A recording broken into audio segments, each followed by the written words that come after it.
안녕하세요. 김지영 변호사입니다.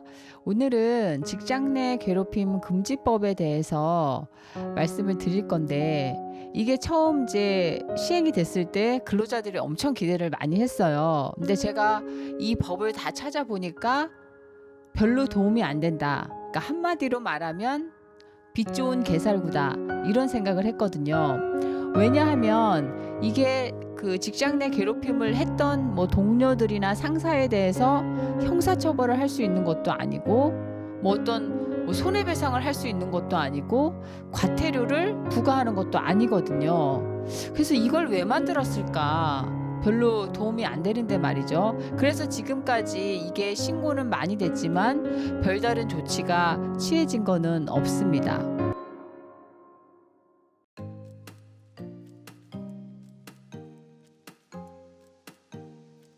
근데 우리가 직장 내 괴롭힘은 굉장히 많이 당하죠.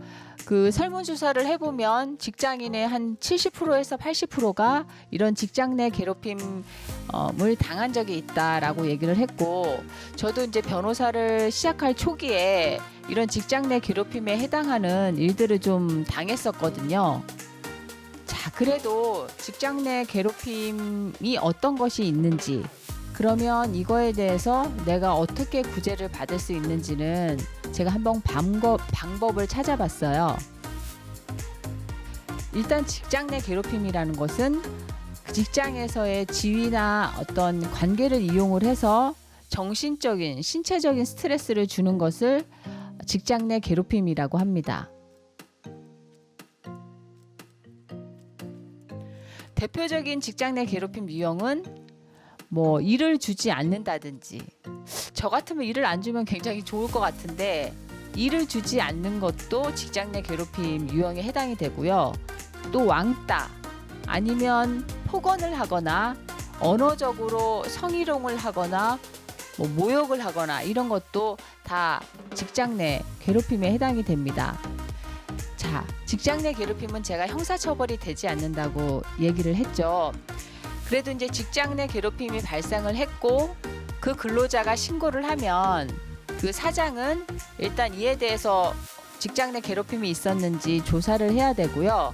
그 다음에 그거에 맞게 조치를 취해야 됩니다. 예를 들어서 괴롭힘을 당한 사람하고 괴롭히는 사람을 뭐 분리 조치를 한다든지 이런 방법들이 있습니다.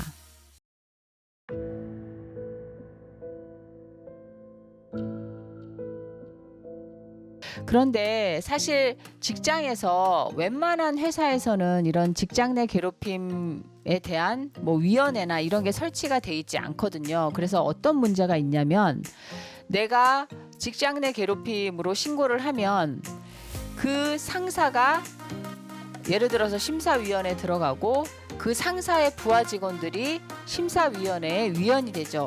그러면 사실 공정한 조사가 이루어지기 힘듭니다.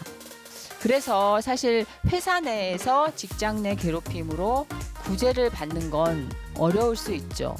얘 이런 족같은 근데 일단 직장 내 괴롭힘이 금지가 됐으니까 이게 입증만 가능하면 민사상으로 손해배상 청구가 가능합니다. 예를 들어서 뭐 6개월, 뭐 1년 동안 특정 몇몇의 사람들이 나를 왕따를 했다던가, 아니면 특정 상사가 나한테 계속 뭐 언어적으로 모욕을 줬다든가, 아니면 명예훼손을 했다던가 폭언을 했다던가, 이런 게 이제 계속 쌓이게 되면 사실은 이거는 민사상으로도 손해배상 청구가 가능하고요. 뭐 예를 들어서 그러니까 좀 뭐 뚱뚱한 사람한테 너 뭐 너무 뚱뚱한데 그 옷 같은 거 안 어울려, 뭐 돼지 같아, 이런 식의 말을 했다고 하면 이건 엄연한 명예훼손도 될 수가 있고 모욕죄가 될 수가 있는 것이죠. 그러니까 좀 답답하지만 직장 내 괴롭힘이라는 것은 좀 기간을 두고 묵혀두어야지 내가 복수를 할 수 있는 길이 열립니다.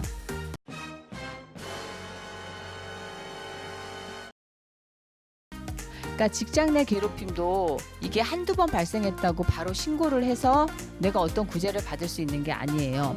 예를 들어서 뭐 2, 3개월 이런 식으로 계속 그 직장 내 괴롭힘이 반복이 됐다. 그리고 뭐 그것을 증언해줄 직장 동료가 있다던가 아니면 내가 스스로 녹취를 해서 그 증거를 마련을 할 수도 있고요. 이렇게 좀 어느 정도 쌓여서 그것을 뭐 신고를 하거나 아니면 뭐 형사 고소를 하거나 이런 방법으로 구제를 받을 수가 있는 것이죠.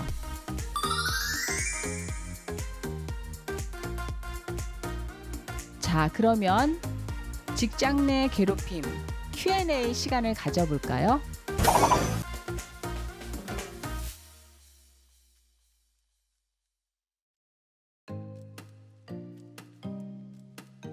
물론 출근 전은 근무 시간이 아니니까 이때 업무 지시를 하는 건 그 부당한 업무 지시에 해당될 수 있고 또 직장 내 괴롭힘이 될 수 있지만 이 정도는 참으셔야 될 것 같아요. 이거 직장 내 괴롭힘으로 인정받기 힘들 것 같습니다.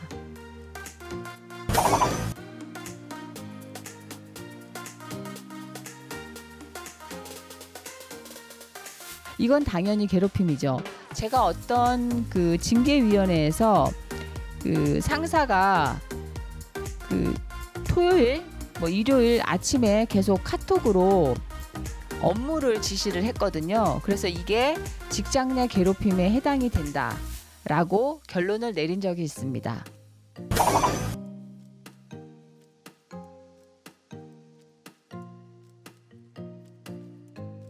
근데 이것도 직장 내 괴롭힘으로 보기는 힘들 것 같습니다. 좀 뭐 상사가 일찍 출근하고 그러면서 이제 부하 직원들에게 뭐 9시 출근 전에 좀 일찍 와서 업무 준비를 하라. 이거는 직장 내 괴롭힘으로 보기 힘들 것 같습니다.